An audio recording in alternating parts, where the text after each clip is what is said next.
What's good, Who y'all? took the, who took the shot? Oh, What'd you say? no, definitely Pap. Pat took the shot. Pap hollered at me. She DM'd me. She DM'd you. I met her after she War called shop with the Like, war it's shop. really a gang. I gotta talk to my people. God damn it. What's poppin', y'all? What's going on? What's today? Tuesday, right? I think today is Tuesday.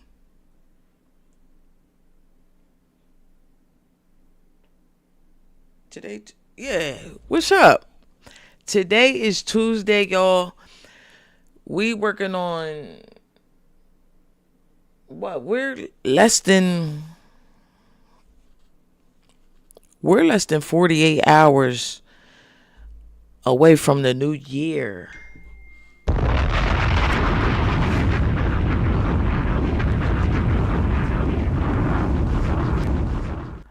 How y'all feeling?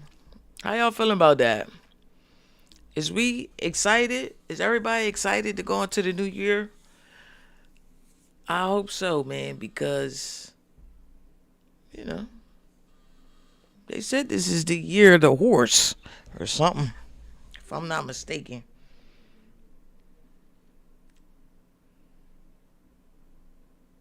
You know what I'm saying? Y'all, damn, it's really about to be 2026, man.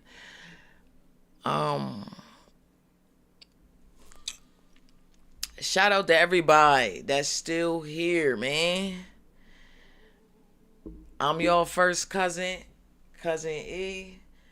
Everybody, for some weird, I don't know if they be looking into my handle, like my name, but it's Cousin E. Okay, I am Cousin E. I don't know why people are always trying to say cuisine. Like cuisine. Clearly, y'all don't know how to spell. Because cuisine has no O in it. So the fact that y'all keep trying to make cuisine out of my I am Cousin E is kind of crazy. You know what I'm saying? But I love y'all. Y'all be trying or whatever. You know what I'm saying? But I don't know. I wasn't really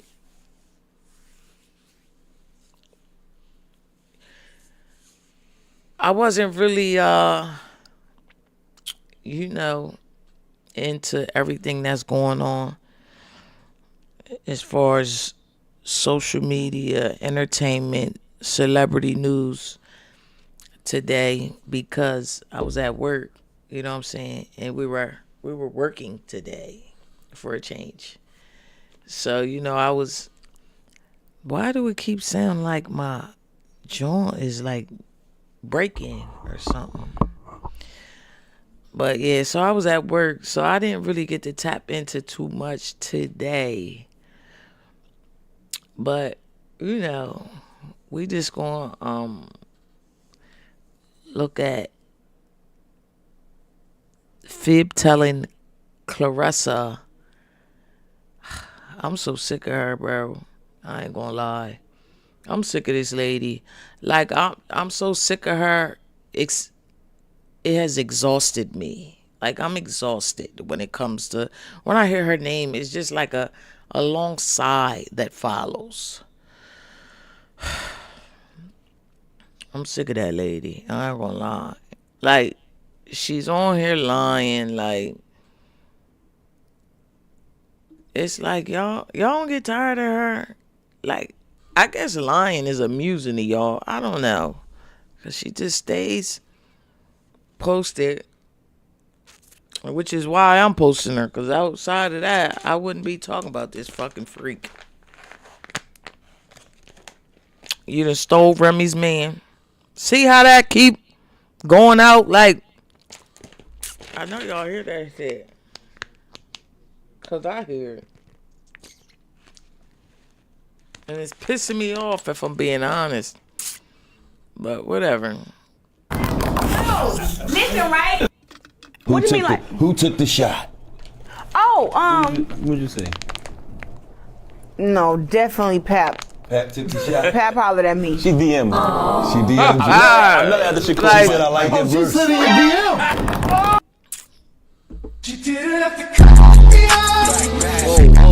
Whoa. Yeah. Fuck to that. All that lady do is lie. I'm so sick of her. I'm done with her. Let me see. What's going on here? Yo, Tota, I cry, bro, because I'm finishing my girlfriends, bro. I speak. Yo, cause I no cry. That nigga said I finished my girlfriend's, bro. Toto, what the fuck? Where you at, bro? When you coming back to the U.S.? I'm sick of this shit. That's my boy. He's the best out of all. Yo, I got shit stuck on my teeth, and that's the most irritating thing. Y'all don't be irritated when y'all got...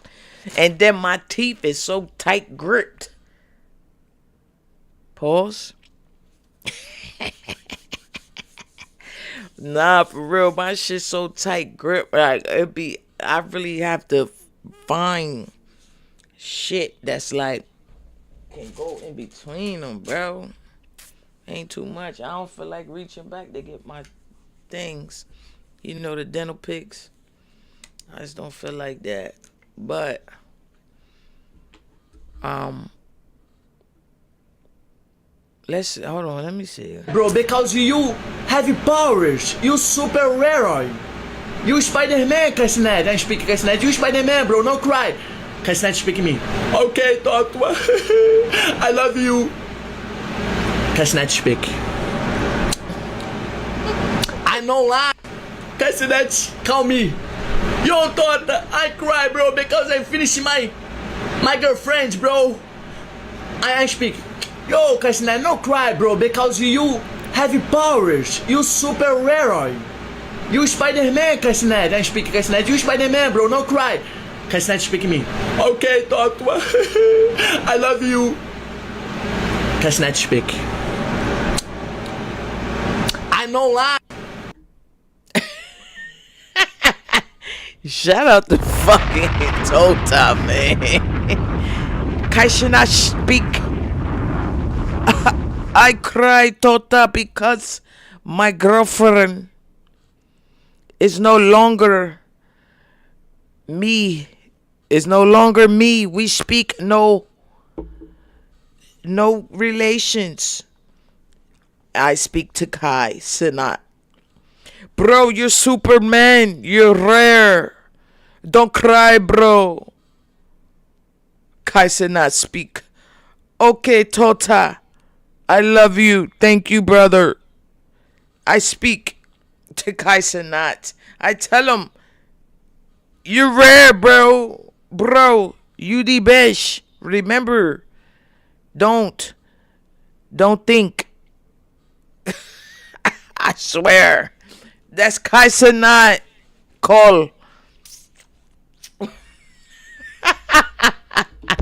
Shout out fucking Tota, man. It's like that. Tota is like, he's like that kid that's bad as fuck and you want to beat the shit out of him. But you know that motherfucker innocent and he means no harm because he's a kid. So you can't beat him. Unfortunately, as bad as you want to whoop his ass, you can't because he's a child. That's Tota. Give it up to fucking Tota. You the best, bro. Love Tota, man. I love that little nigga. Alright, man. Let's see what's going on. We got this, Lil Uzi. Well, goddamn. Lil Uzi got some shit. He done cooked up a new joint that everybody on. So, I guess we can see what the fuck. Liberty Mutual customized my car Is insurance, this the so I new only pay for what I song? need. What a great day. What you saying? What an okay day. Let's see what's up with it. Can we get this bigger or nah? I was about to say. Can y'all see it? Uzi is a fashion icon. Uzi is a fucking movement. And that's a fact. So you know it's It's been that. I ain't gonna lie. I've been on Lil Uzi since 2015, 16. I've been on Uzi. No bat. Like Canadian Goose.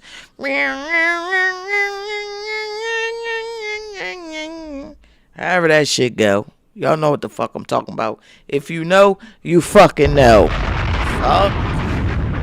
He's been that nigga. Let's be clear. Alright, let's see what Ooze got going on. I can't see.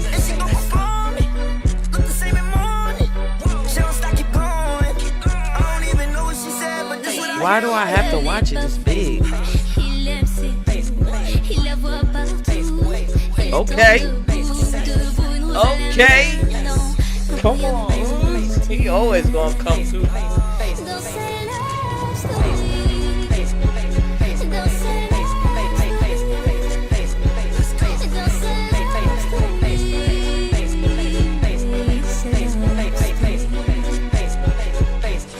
Okay, I really do get I'm making a day. What they making a life? Is it cause that I'm paid?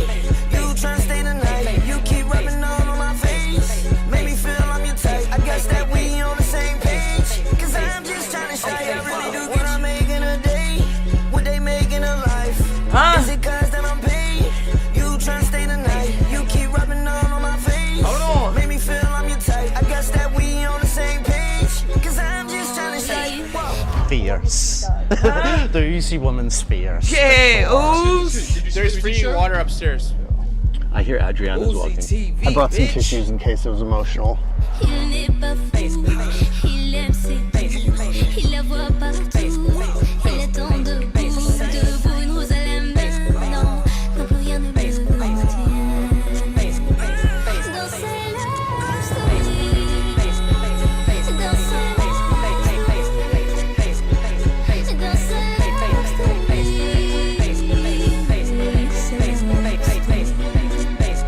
I don't even know what she said, cause she foreign. It's foreign.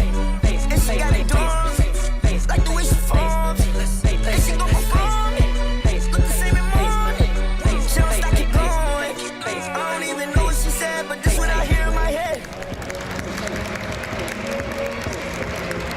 Yeah.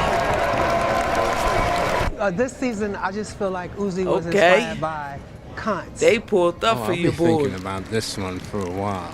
Oh wow, Uzi took my breath away. No, seriously, I can't breathe, so call the ambulance. I would have to say that I'm not a big fan of those shoes. Shut up, clown. You know what's crazy? I feel like Prince would be like, he wouldn't even care. That's why he's my inspiration. Like, if he was alive and he saw me this, he would be like, who the fuck is this? Yeah. Yeah.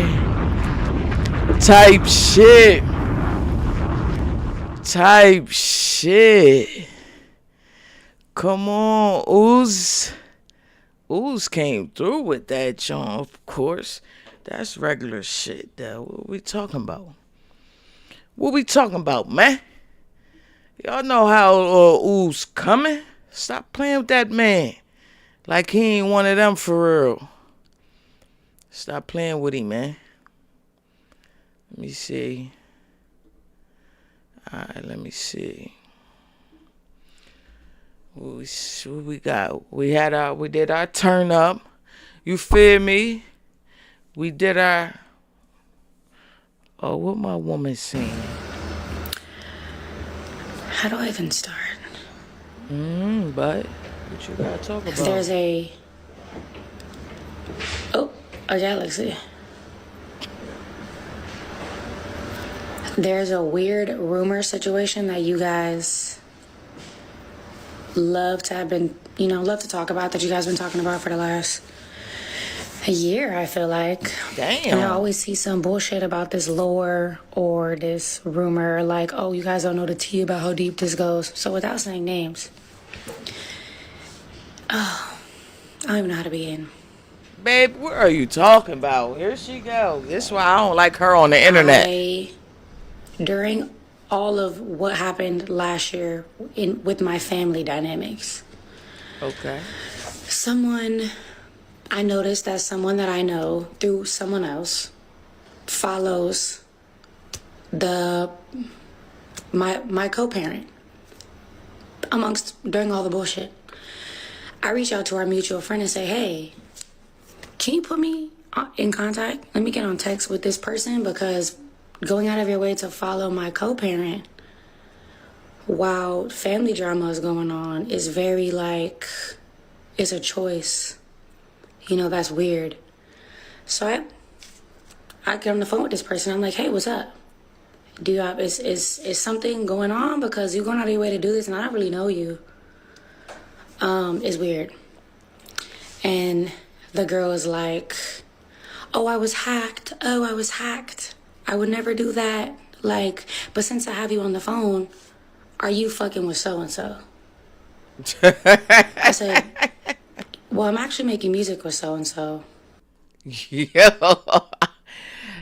I feel like being as though she's giving us this accent. Is she talking about KWM?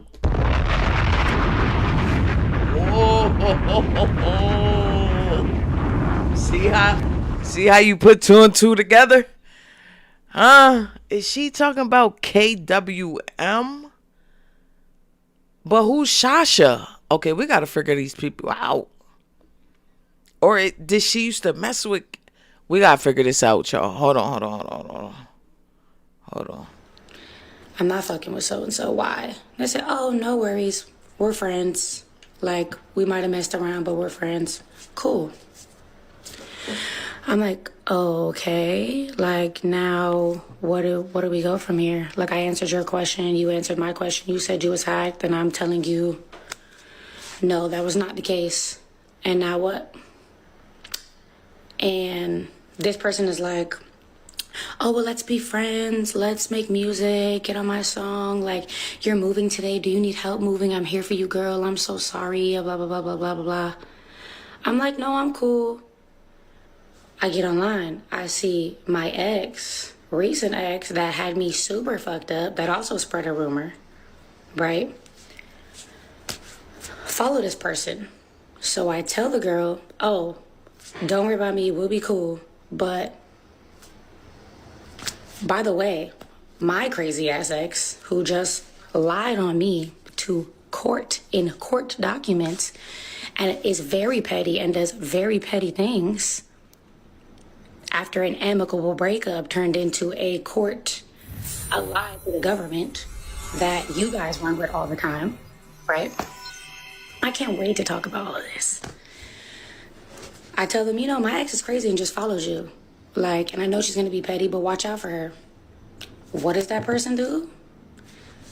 The same person who went out of their way to follow my co-parent when everything was going on, then goes and becomes friends with my ex that I just warned her about.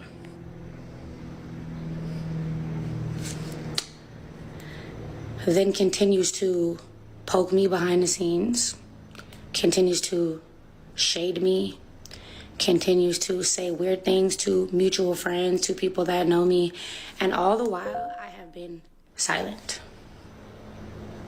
I've been silent. I've let y'all spin up rumors. I've let y'all call me all kind of things and say there's lore. And I have, mind you, I have receipts for everything I could possibly have receipts for. The timelines, the conversations, the going out of your way to befriend certain people and talk about me and do XYZ and do XYZ. Who the fuck is Sasha?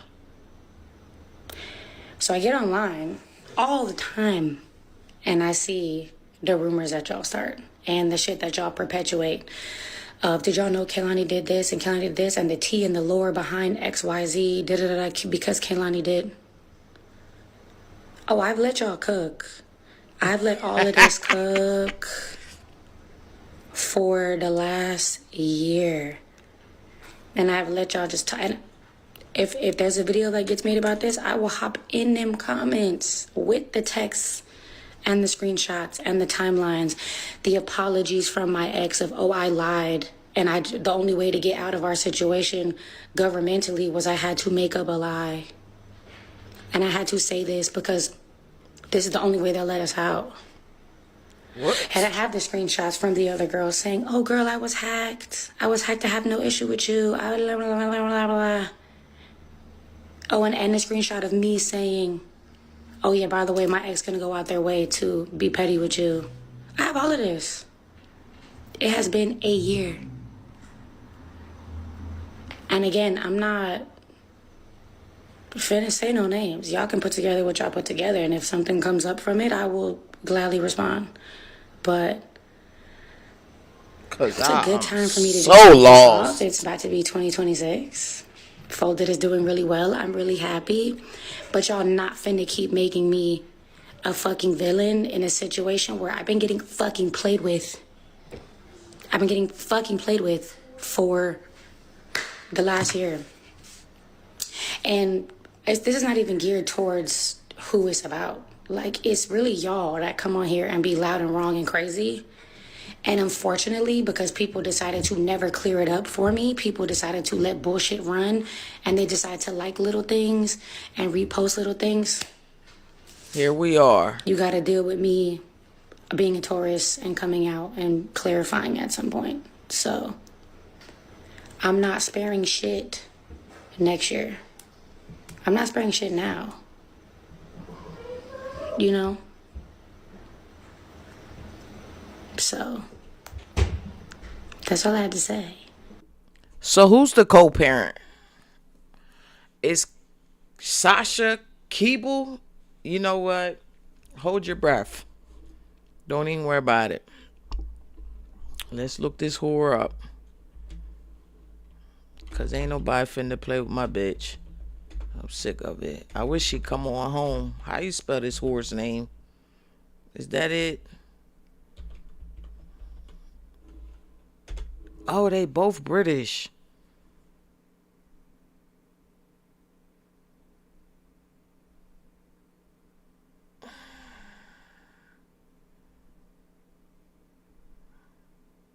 Cause I think Kate girlfriend. Hold on.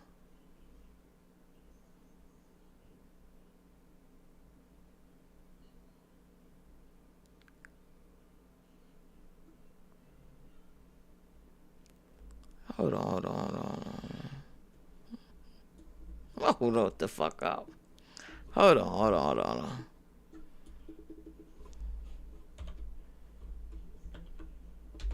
Is it KWM? KWN. Okay. KWN and Kehlani dating?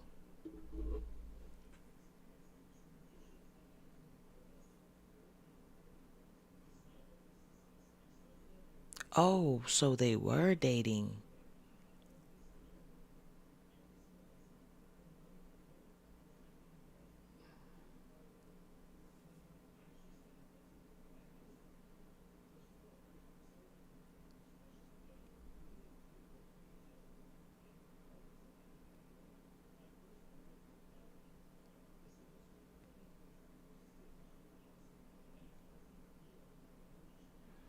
KWN addressed the backlash in a follow-up video, expressing her feelings about the negative comments. Background: the dating rumors began early in the year after KWN and Kehlani collaborated on the song "Worst Behavior," which featured a steamy music video that fueled speculation about their chemistry. Both artists have been open about their identities and relationships, with Kehlani identifying as a lesbian and KWN openly discussing her sexuality as well. In summary, KW and Kalani are indeed in their dating and their relationship has garnered significant attention, both positive and negative, from fans and the public. Okay.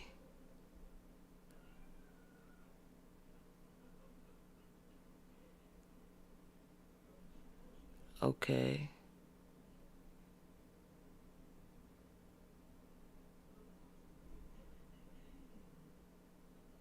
Okay.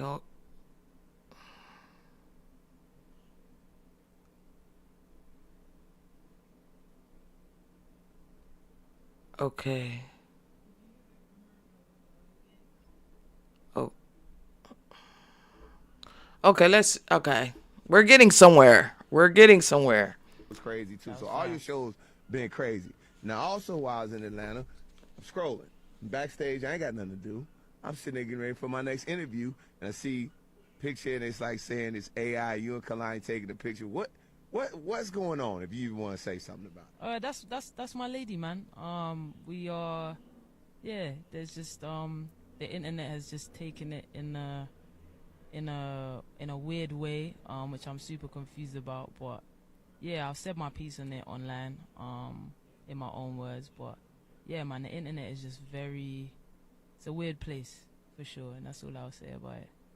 Y'all got to know better than this, man. Don't you know the internet is the worst place in the world for a relationship? Yeah, the internet is crazy. It's the worst place ever for a relationship. But I appreciate you even answering it, because I was like, I didn't know what was going on. I was sitting there reading, I'm like, oh, okay, I know I'm interviewing her, so.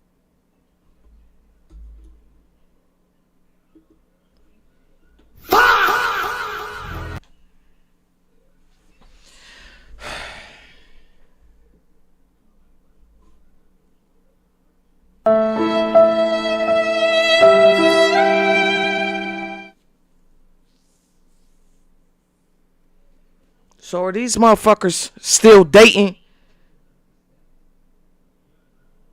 Cause now I'm mad. Now I'm pissed off. I gotta get to the bottom of this shit. The fuck?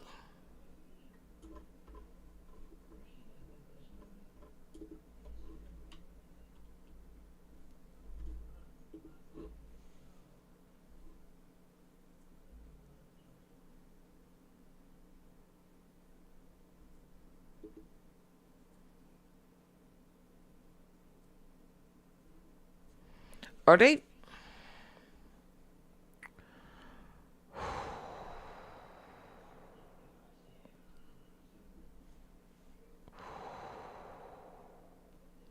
I'm about to be so mad.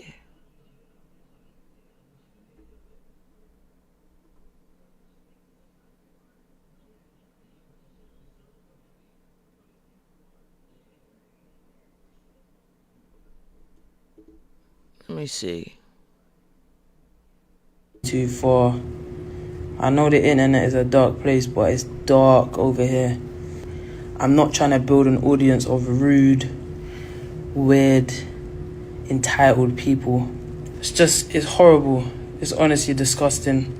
And I don't stand for it, not one piece.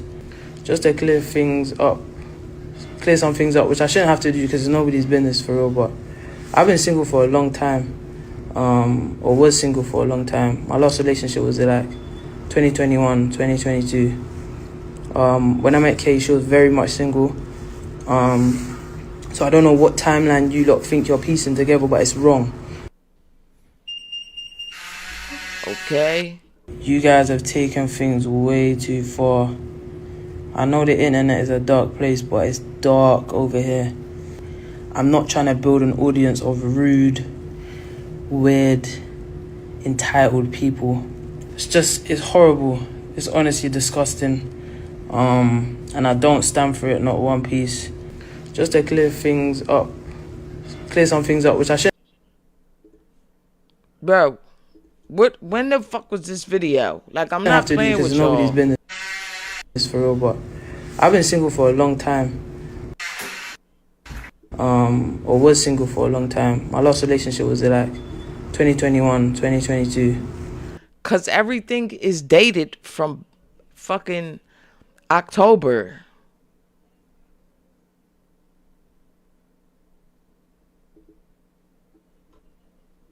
Yeah, like everything. Bro, everything. Nah, fuck that video. I ain't gonna lie.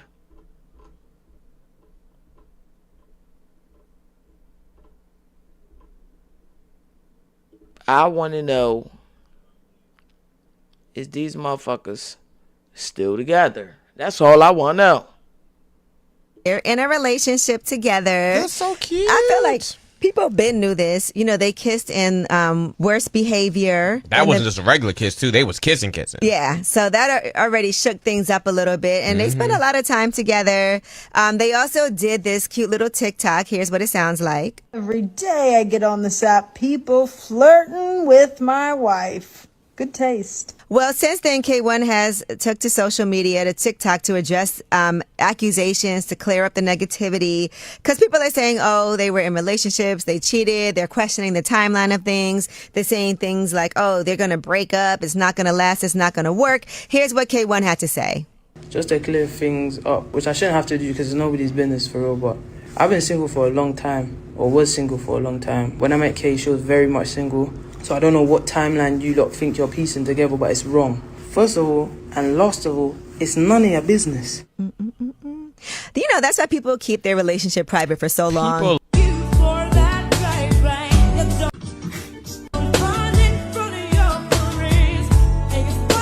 The internet is a dog.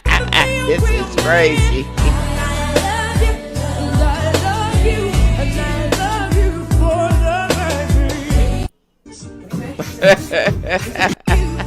The internet loves to hype. Stop playing on niggas' tops. So I guess this girl, what I'm getting, because according to videos and shit from October, and we're in December, because Kalani is not claiming nobody in that video. She didn't claim nobody. She said somebody she used to talk to and her co-parent. So I'm trying to make it you feel me? Hold on. She wouldn't have known she followed that person unless she was looking for something. And okay, if she was, honey, niggas like their bitches a little crazy. It's chill. Fuck. You mad cause nobody checking for you, bitch. Fuck out of here. This bitch right here, Baby Doll T. Who's checking for you with a name like that? Fuck off. Fucking pissant.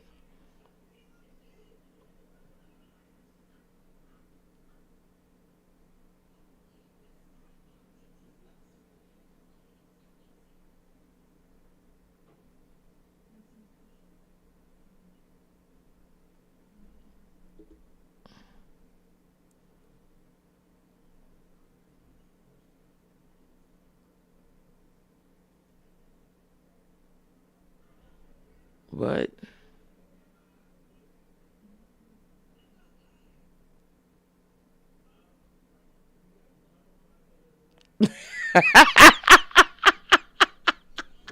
God damn. They said anybody notice Kalani is in drama a lot. With females she's dated, she tends to date any new stud on the scene as well. She has a pattern of behavior. God damn.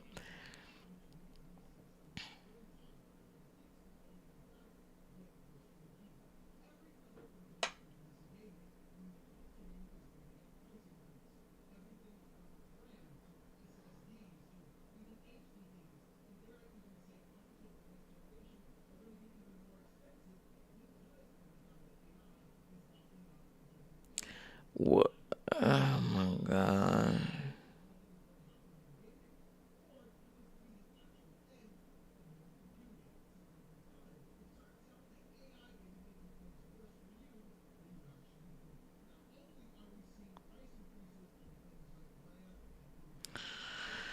Who the fuck is the co-parent? Like,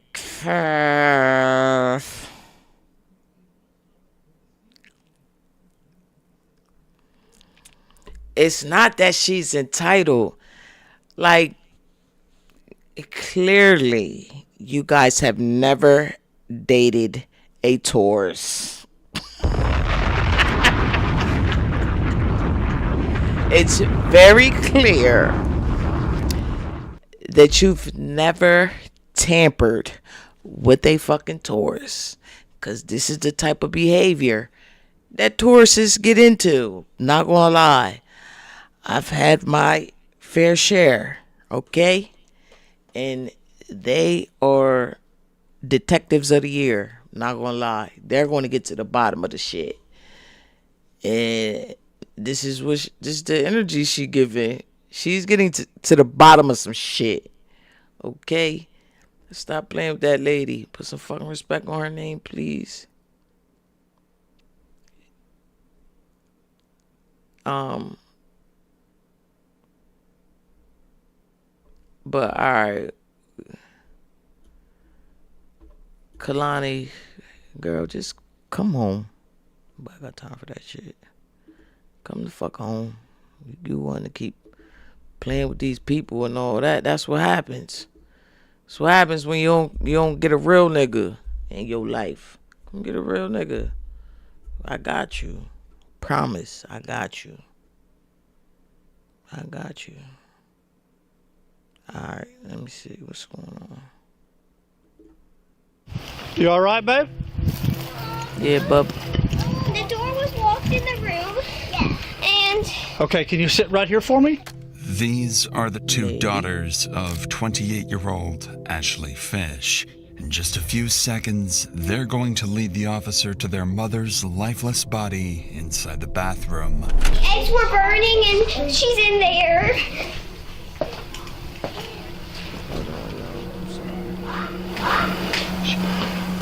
And as the oldest daughter bravely guides her siblings to safety, police are still unsure whether this was self-inflicted or if there's a killer on the loose. But they'd eventually discover that Ashley's killer is closer to home than anybody expected, pulling investigators into one of the most tragic domestic dispute cases the state of Louisiana has ever seen.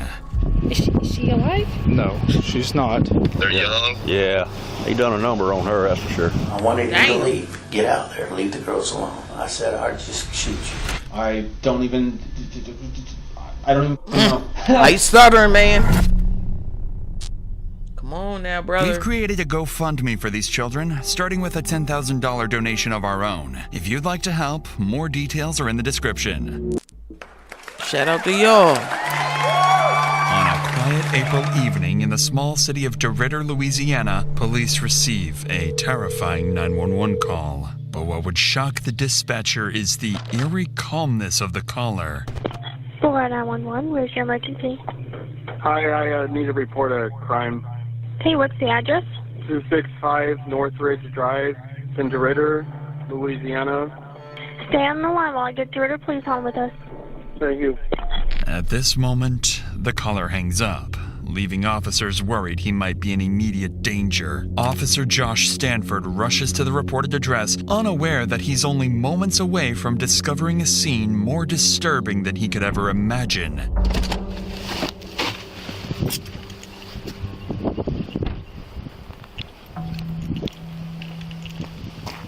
You alright, babe?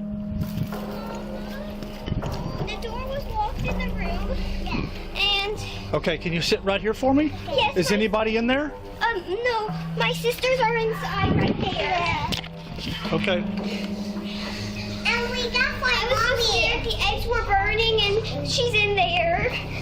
Okay, y'all come in here. Come right here. No, I don't want to go. Come here. Stay in here. Stay in here.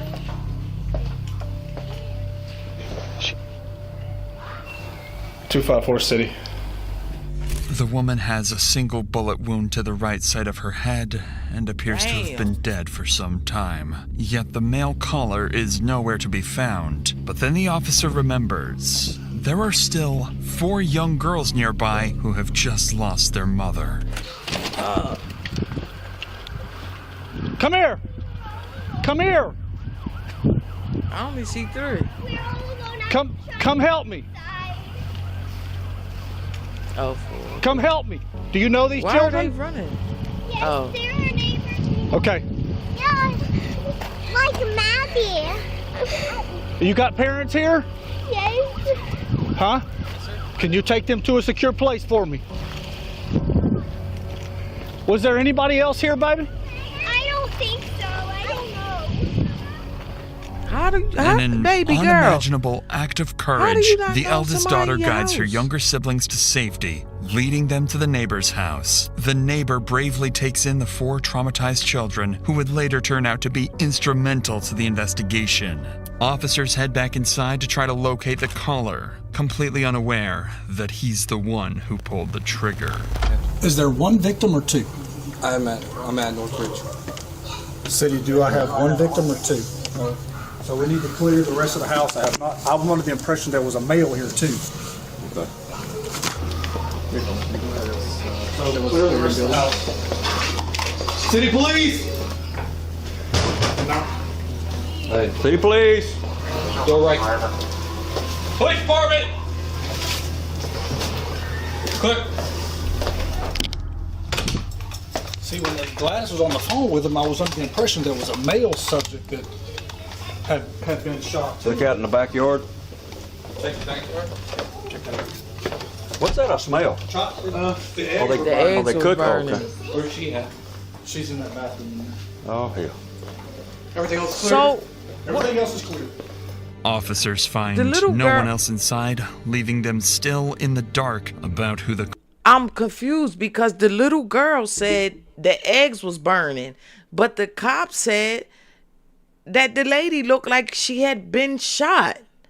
So who was just cooking the eggs? That's what we need to figure out. caller really is. They'd further look into the victim's injuries and quickly realize there was almost no imminent struggle, leaving officers questioning whether the injuries may have been self-inflicted. But before anything else, they still need to identify the victim, and this is when the officer would make a devastating discovery, one that would turn this into a far more personal case. I didn't want to wait till you got here before I started trying to find an ID or anything. Let me... Hey, you want me to turn the stove off? Yes. Well, why didn't he say anything? Ashley Fish. Nobody else. You said kids were in the house? They're across the street. Ashley Fish. I'm assuming young based off of what I'm seeing here. I went to school with her. Did you? Yeah. So she's from East Beauregard? Yeah. They moved away. She any kin to Josh Fish? No, I don't think so. She's your age though, or? Yeah. We graduated together, so we're about the same. Lead Detective Cooley immediately recognizes the name, 28-year-old Ashley Fish.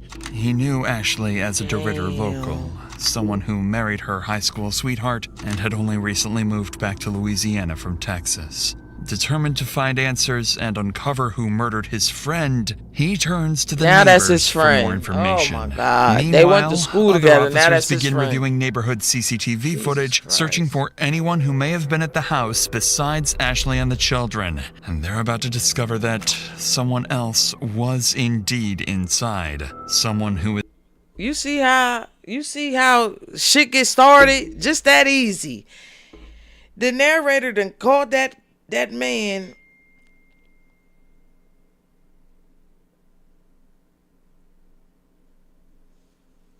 The narrator done called that man, that lady, this man's friend. What? Because they went to school together? You know how many people attend school?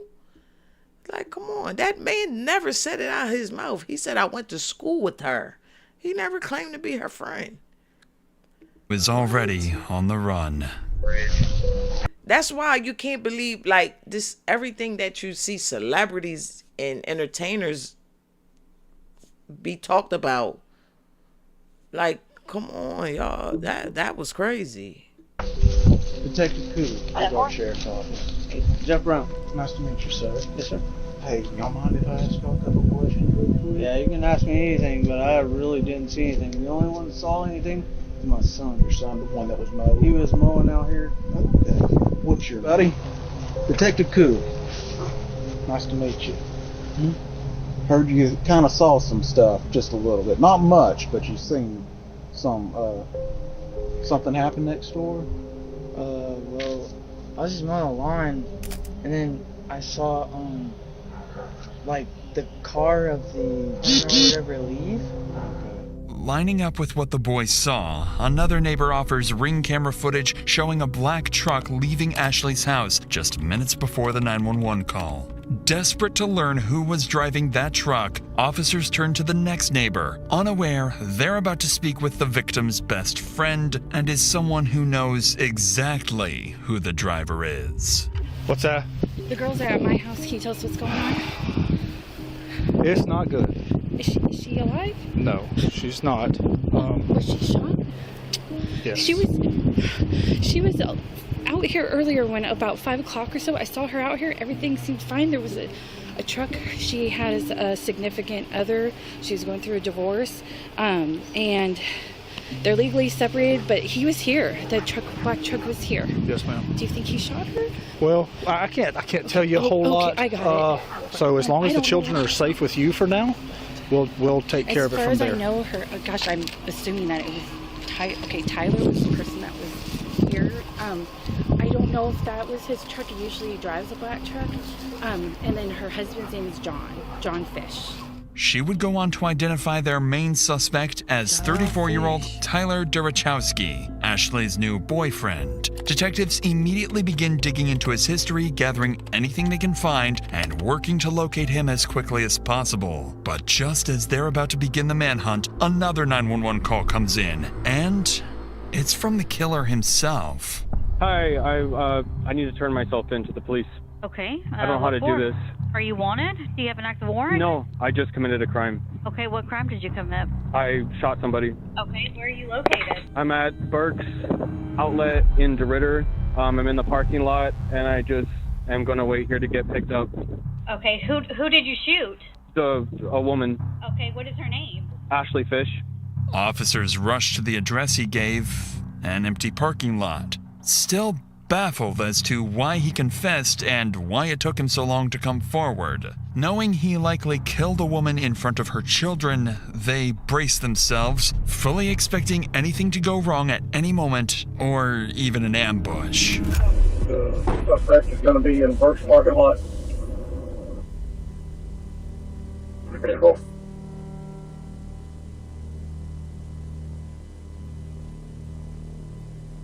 Okay, so the easiest way to do this is sit down on your butt and just turn your legs in, okay? 10-4. Understood. I'm good if y'all want to go with distance. Are you out with that subject at first? Can I disconnect?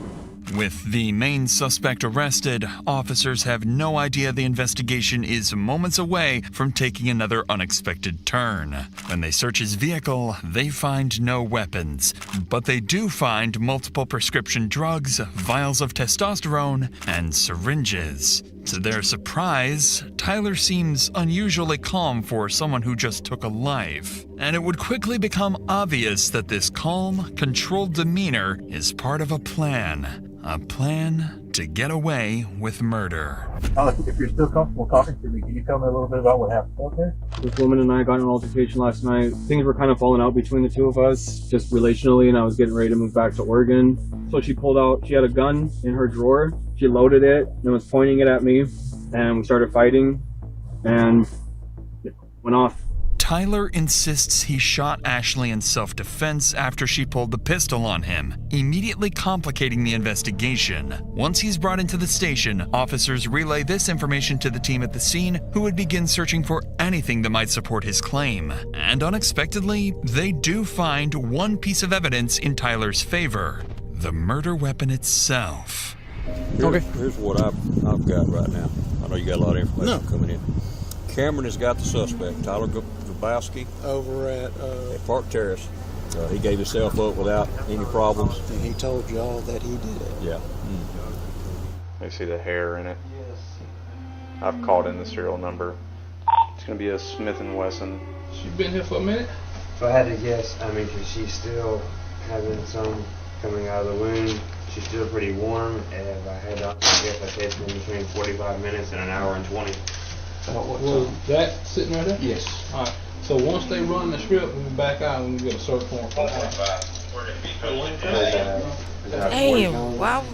Detectives still find no evidence of a struggle, but they do discover something unexpected. After running the gun's serial number, it comes back not to Tyler, but to Ashley herself, meaning his version of events may not be entirely false. And with that, investigators begin to grasp just how little physical evidence actually ties Tyler to the shooting. They then finish processing the scene, send Ashley's body for autopsy, and her phone for forensic examiners to be unlocked. Shortly afterwards, the grandparents arrive at the scene to pick up the 4 traumatized children into their care. It's at this point that it becomes clear. The oldest daughter witnessed something she will wish she never had.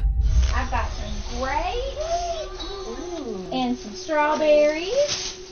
Yummy. Yummy. Are y'all hungry? The one you want to talk to is Riley. Yeah, she supposedly told my wife that she saw something and she didn't want to talk about it. I know. Hey, my babies. Hey. Pop off. Bye-bye.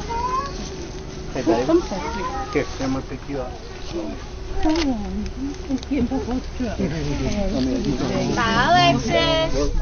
This brings a small sense of relief to the officers, knowing the children are finally away from the horrors inside. But now comes the most difficult part. Calling Ashley's ex-husband, John, and informing him that she is dead. Lead Detective Cooley asks John to come to the station for questioning as soon as possible. And while Tyler anxiously waits for his chance to speak, detectives make a deliberate decision to start with John instead. But the longer Tyler waits, the more agitated he becomes. And by the time they will finally sit down with him, he will snap. I've never had someone do that to me. I've never had someone get that mad at me that they load a weapon. 1 hour after Ashley's deceased body was discovered, John arrives at the station. John explains that he and Ashley were together for over a decade. They had their first child young and went on to raise 4 beautiful daughters. For the detective, one question matters most. What does John think of Tyler? Is he capable of hurting Ashley, or was he simply in the wrong place at the wrong time? But before that, something else weighs heavily on John. He still has to explain to his daughters why they will never hear their mother's voice again. Wow! I just want to let them know that she's no longer with us. Mom's no longer with us, you know? She's an angel now. Yeah. The 6-year-old and the 4-year-old, they don't really know. They're kind of like, oh, she's an angel. They're going to talk a little bit about it, and they're more concerned about how she's flying and everything, you know? Right. I don't know what she's seen or not, but that's got me real bent out of shape, you know? On that devastating note, the detective would shift the conversation to the final moments leading up to Ashley's death. Tragically, Ashley seemed to sense that Tyler might harm her, and just moments before she died, she would make her final cry for help. When I see that, he's calling, what runs through my head, and it's great. We got some bull crap. We got some bull crap. They're in some kind of argument, and they're trying to drag me into this, and I don't want to be part of y'all's drama. I don't want to be part of y'all's drama. Nothing in the past has ever felt like there was anybody in danger. Talking to my kids never tell me anything's going bad around the house, so I'm not really feeling too in it. And through all this time, you know, I text back, I'm not trying to get in y'all's drama. That's when she texts, he won't leave, I know. As soon as I got that, when I actually looked and seen that he's not leaving, I called. And she's like, hello. And the first thing I go, what's going on? He's mad because he's got to leave. And I said, are my kids okay? Are my kids safe? She said, yes. Because I was a little concerned, but I wasn't like super, I'm just ready for him to leave, like, hung up. And then I texted her, said, talk to my kids, please, at 6:55. I just couldn't get a hold of her, and I was like, this is weird. This is just, you know, it was just odd. This is the moment. At 6:55 p.m., John lost all contact with Ashley, and with it, the hope of ever rebuilding a future with her. Shortly thereafter, Detective Cooley wraps up his interview with John, who has made one thing clear. Ashley was a loving mother, incapable of harming anyone, and she deserves justice. Still not ready to begin Tyler's interrogation, fully aware that physical evidence against him is alarmingly weak, the detective instead brings in Ashley's other relatives to give their statements, hoping to better understand Tyler's character and whether he truly is a cold-blooded murderer. And it doesn't take long for one thing to become clear. Every one of them deeply distrusted Tyler, to the point of even threatening his life, fearing he might one day snap and hurt Ashley. You know, I did threaten him. You know, I wanted him to leave, get out there, leave the girls alone. You know, I said I'd just shoot you, you know, but I didn't, you know. And I went home, and my wife and my daughter, you know, they talked some sense into, you know, but I mean, thoughts crossed my mind hundreds of times now, you know. If I'd have carried that out, I know it's bad, but they'd had the mama. He's there, and he comes out, and I think he shook my hand, and I'm like, you know, hey Tyler, nice to meet you and whatnot. And he just goes straight in the door and picks up Ashley's guitar and goes and hikes his leg up on the damn trampoline and starts looking at the moon and playing guitar. And I'm like, Ashley, what in the f*** is he doing? Can we just go inside? I don't want to hear this prick playing or something, you know, just something. He stops and he come over there to pull us apart, and I just rear back and punched him in the side of the head. And I had told her, he needs to go, you know, you need to get this done and get it done. Get him on the road. You know, last couple of weeks she told me she had made her decision. He did have to go, and this time it was for good. She said, I will be alone. And then this other guy, and I talked with my wife about it. I said, I don't understand why somebody that supposedly has got their living already set, you know, they ain't even got to work for a living, to start seeing somebody that has 4 kids. He has no kids. I said, the only thing I can think of is maybe he's a damn I said, that sounds suspicious to me, you know? Yes.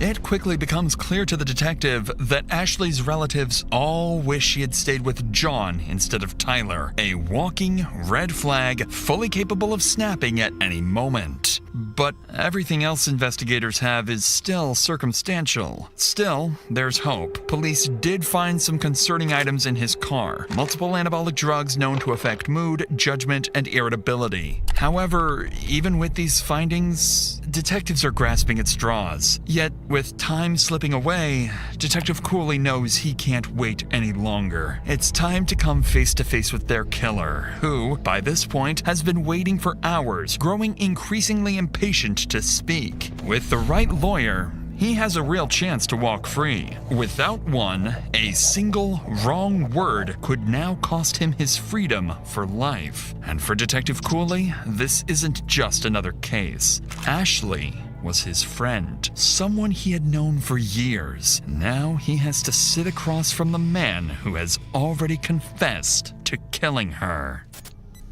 Okay, if I record, it's just help me keep everything in track. So, my biggest thing is I want to know who you are, because that's very important. We need to know who Ashley is. That's very important. It's not just the events of what happened tonight. It's the whole totality of the history with you guys, because that's going to help best explain everything that led up to where we're at. I'm gonna tell you that, you remember the saying, "The truth will set you free." The truth will set you free in here. It's up to you. I can't make you. I would love to know. We would all love to know, just for the sake of you, and for the sake of Ashley, obviously. I mean, I feel like giving a statement just because I'm here. I don't know how long we wait for a lawyer to get here or whatever, but I just wanted to talk about what happened, tonight. So I don't know if that's, I think it's important, Okay. because right now we've got, obviously, I think I need to tell what happened. I left about 6 p.m., a little around 6 p.m. I'm not even quite sure when it was when I called the actual police department, I called 911. What I had left it as, there were 4 children in the house and a woman. From the outset, detectives suspect Tyler has a plan, and that turning himself in may have been his first step in trying to appear more innocent. And as the interrogation unfolds, that plan becomes crystal clear. Everything that happened that night was, according to him, Ashley's fault. The woman and I had an altercation with a loaded weapon, and she has a bullet in her head. Never initiated like violent contact on her like that. I'm not the one that pulled the gun. Like, I don't have the gun. I don't want the gun. I don't want to in disputes with a gun. No intention to shoot, actually. No. I've never had. I don't want to take a mother away from her 4 kids. Like, that's not my thing. I closed the door. I locked that bedroom door to the bedroom so the kids don't go in there. I had emptied out the gun. It was empty, and I left it there, and I went out. I didn't know what the fuck to do. I'm sorry. I wasn't perfect. The kids were there. There's a 9-year-old there that's really responsible and was watching the kids. The neighbors were outside across the street, or I had seen neighbors outside at one point across the street. I felt like I just needed to go and be like, this just happened. So I drove to the parking lot down the street and just called 911. In Tyler's own words, the shooting was merely an altercation. But what stands out even more is how he refers to Ashley only as a woman, never as his partner or ex. Up until this point, Tyler has not shown any emotion when talking about Ashley, but detectives can sense something beneath the surface. Tyler avoids eye contact. He rambles, fidgets, and appears restless, almost like he's on the verge of a breakdown. And the moment detectives ask about Ashley's children, Tyler would finally crack. And she's got how many kids? 4 kids. 4. That's what I was told. Yes. Okay. Do you know their names and ages? Yes. Yeah. Emma's 2. Josie's 4. Lexi is 6, and Riley is 9. Okay. Were they all at the house tonight? Yes. Okay. This is the first real emotion detectives have seen, but they needed to determine whether this is genuine guilt, a calculated tactic, or emotional instability tied to his anabolic substance abuse. Aware that Tyler could shut down the interview at any moment, Detective Cooley grows more cautious, so he starts carefully probing Tyler about any problems in his relationship with Ashley, and this is when Tyler would slip up. I was married for 5 years, and I felt like a man of honor, and I had a ring on, and I was proud of it. I was proud to be married. I was proud to be a good husband, and I fell into this weird relationship that I never wanted, to be in. I've never wanted to be a part of, and I just went down this road that I just kind of felt like I could never escape from. It was like drowning in it, So I'm just like I was able to divorce in Oregon, it went through in just a couple months, and it was finalized and it was done. Her thing has been a year. Right. It takes a year for them to do the separation process and everything, and so we've just been kind of in that whirlwind of back and forth with everything and stuff, and I've thought about leaving multiple times. I've wanted to leave multiple times just because it's kind of too much to just take, being like, am I taking this man away from 4 kids, like his 4 kids, whatever. I just have felt I felt a lot of guilt in my life in this relationship. According to Tyler, he felt guilty and was planning to walk away from the relationship. But detectives already know this isn't true. Ashley's ex-husband has already shown investigators messages in which she repeatedly complained that Tyler refused to leave. Additionally, detectives uncovered love letters exchanged between Tyler and his ex-wife, proof he wasn't trapped at all. To my love, by the time you see this letter, you're miles away from me. Don't be mad. I hid one last love letter in your things. You defeated the world to get to me. I'm never going to forget about you. Don't forget about me. I hope you're ready for when we meet again. It's clear to the detectives that Tyler left his marriage by choice and could have gone back at any moment. So Detective Cooley would push further into the dynamics of their relationship, asking whether things had ever turned abusive. It's at this moment that Tyler's mask would slip, revealing a deep insecurity about his masculinity and a resentment towards Ashley he could no longer hide. Has it ever become physical? Has she ever hit you, struck you, kicked you, slapped you? Slapped. A couple times, just kind of slap with things, shoes or something like that. She's hit me with shoes and stuff. Out of anger? Frustration, yeah. She hit you hard?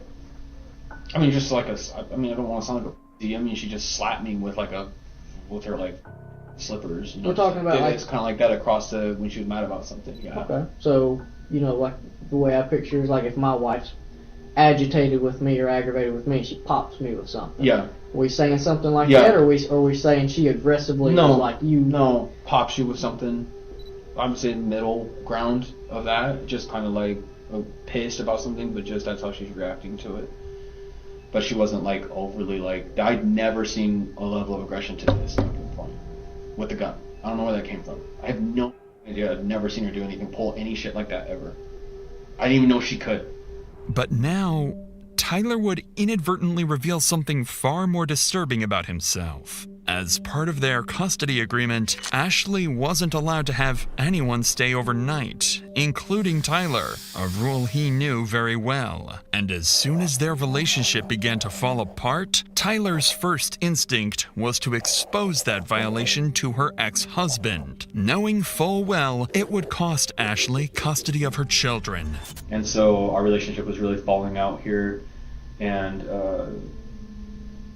I threatened to tell him the truth when I was getting ready to leave. I was going to call her husband and be like, I've been spending the night here. I don't know what legal ramifications it's going to have for you guys in your life and your world. I've been in this relationship with you. This relationship has hurt me in a lot of ways. I've sacrificed a lot of things. And for me to go and have closure, I think that like I'm just going to let John know the whole truth. I think he deserves to know the truth. And I'm sorry. It was kind of an ugly ending for both of us, this woman and I. Tyler has just shown how saying quickly this he woman could is retaliate crazy. and how easily he could justify harming Ashley whenever he felt the need to do so. But according to Tyler, what happened next wasn't just another argument. He claims Ashley suddenly escalated the situation to a deadly level by pulling a gun on him. She has a loaded gun, or she has a gun in her drawer next to the bed, and I was in the bedroom talking with her, and she loaded her gun and cocked it back and basically told me that she wasn't going to let me call and tell. And so this just went to like 1,000, like 0 to 1,000 in like one blink of an eye. I'm like in the bedroom talking with her, having a normal conversation, and she's like loading a gun in front of my face, and she has a pistol. Like literally packing some stuff, putting some stuff in the drawers. I wasn't doing shit. I didn't hit her. I wasn't like fighting her or anything. I was just talking. And she like loaded her gun and was pointing at me. I just know that like that's where that started from. And I'm not saying that to dig myself in the grave, like, oh, the past, he never saw it happen and now she did it. That sounds like bullshit. No, she did it though. I'm a man. I'm a lot stronger than her. I was aggressive, but it was like, she's shot that gun before. She knows what the fuck she's doing with it. I don't shoot guns. I didn't barely shot a gun in my life. And so the whole way it happened, I feel like for me, I didn't mean to do anything. I didn't mean for her to do anything. It was like basically felt like it was like just fighting for my life, and I feel like it was like this is how it ended. According to Tyler, this chaotic struggle wasn't aggression, it was survival. Detectives continue to press for details about what happened in the bathroom, and what Tyler would say next would either support his self-defense claim or unravel it completely. Okay, how long from the time she came into the bathroom to where it escalated to the point she gets shot? Talking about seconds or minutes? 2 minutes probably. Talk to me just about struggling. Those 2 minutes. Talk just to me fighting, about it's a combination of talking, moving the gun around each other. It's just like I'm trying to grab her, I'm trying to hold on to her. It's just like it was just felt like it was like fight for survival. I don't know what was going on. I felt like she was going to kill me. So at no point you stripped the gun from her and had the gun in your hand totally? Not until it was over. Not until she was on the ground. Were you on top? Was she on top? Behind. You were behind, like kind of like this, like kind of trying to do like a chokehold shit thing or something. She was like trying to get the gun to me, so it was just in our general facial areas. Okay. After the shot, what happens? I don't even I stood there and I couldn't believe what the fuck happened, and the first thing I thought of was, I have to call somebody, I have to get someone here. I have to stand up for what I've done. Tyler is becoming increasingly more agitated, forcing detectives to call a short break, concerned that pushing any further would cause him to shut down completely. But the moment they step outside the interrogation room, everything changes. New evidence comes in, and it directly contradicts Tyler's story. Tyler claims Ashley had the gun in her hand and they were fighting over the weapon. But when Ashley's body was discovered, her phone was still in her right hand, her dominant hand, meaning she hadn't been holding a weapon in the moments before she was shot. Then came the most damning detail. Ashley's hair was found inside the barrel of the gun. Combined Damn, with so skull what, he was fracture holding her patterns, it proved like this? the weapon had been firmly Bitch. pressed against her skin when fired. This wasn't self-defense. This was a cold-blooded execution. This was exactly what detectives needed. Armed with this evidence, Detective Cooley re-enters the room, and this time he's ready to confront Tyler about his story. But to the detective's surprise, his controlled demeanor has disappeared, and Tyler is about to lash out. Well, do you feel like it probably just got out of hand? Yes, I think our whole relationship was out of hand, and I think that I've never had someone do that to me. I've never had someone get that mad at me that they load a weapon in their house. The kids were asleep. It was 2 nights ago, and she cocks it back, and she's standing there like all cocky, looking at me like she's gonna, like she knows what she's gonna do with it. I mean, why not? If this lady's got a gun, why not just get the hell out of there? Because she had never done anything like this before. The other night, 2 nights ago, I don't even know why I let that go. I should have left the house. I guess, is it fair to like say I was afraid for my life though? Yes. Like, is that fair to say that? I mean, I feel like the cop out there was like, "You're a big dude," and I feel like it's not fair if it's like, "You look like you can handle yourself. You could have just like punched her in the face or like kicked her or something or like done something." And I'm like, I don't know, man. One bullet goes off and you're fucked. Yeah. So I just felt like it was like, for me, it's not about that. That's right. It's about it was a fight for literally like I don't know what the fuck she's gonna do. She threatened me the night, so now I'm just like, I don't even know. It just feels like it was an accident. I didn't try to murder anybody. I didn't try to kill anyone. I don't know how. I don't know what happened. I don't know. I worked in the medical field and I know that it's not good. I know that.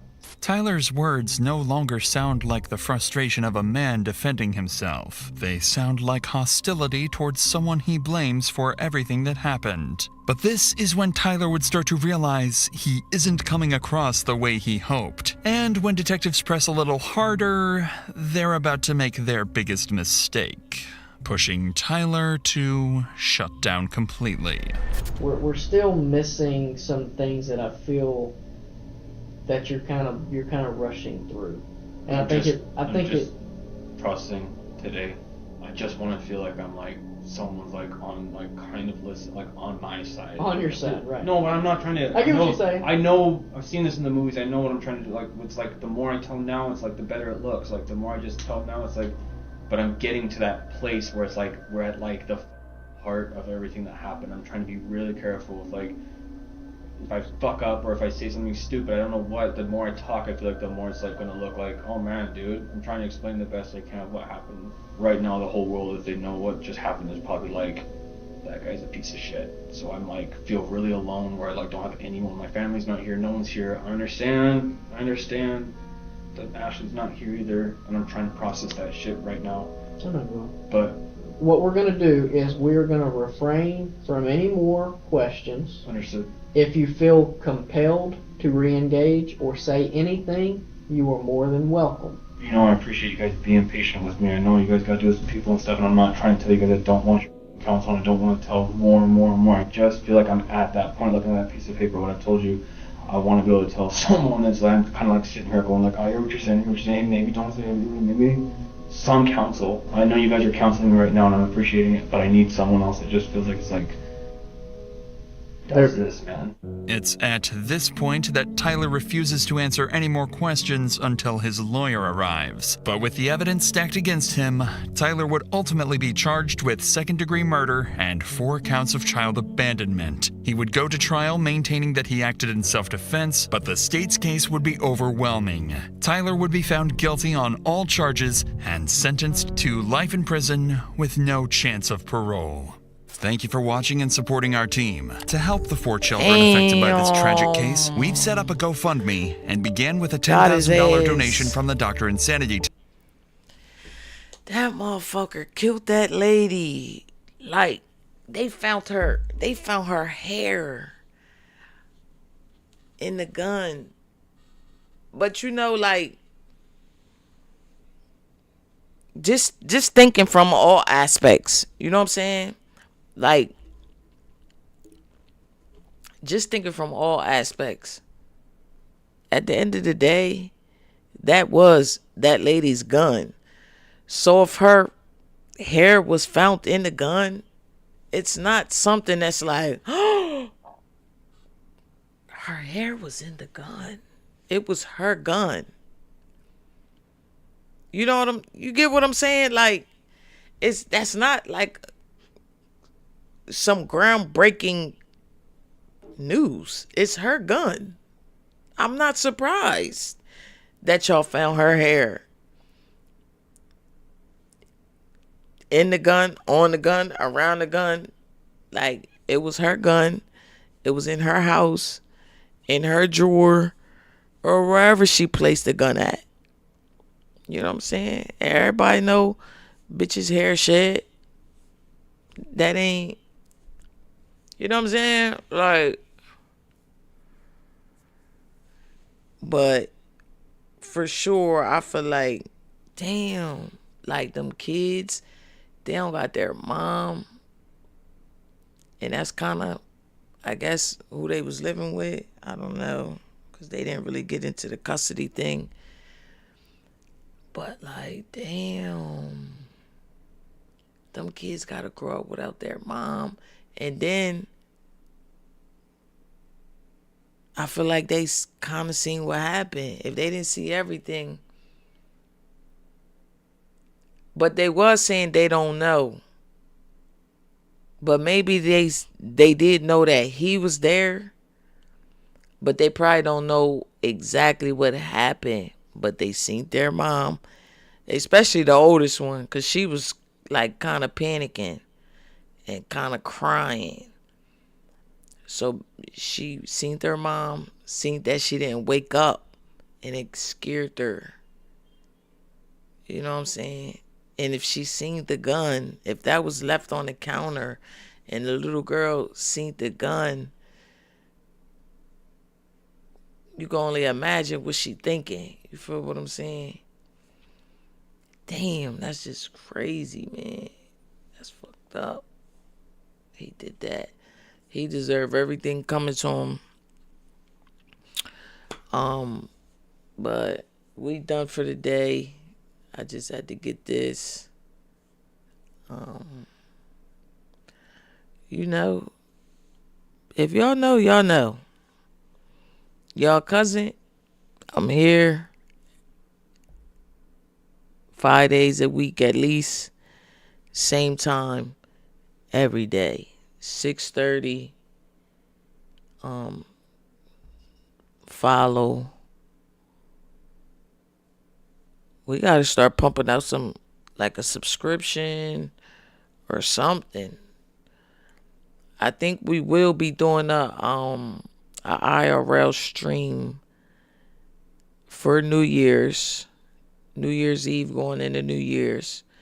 We will be doing an IRL stream, so that should be fun because we will be outside. You know what I'm saying?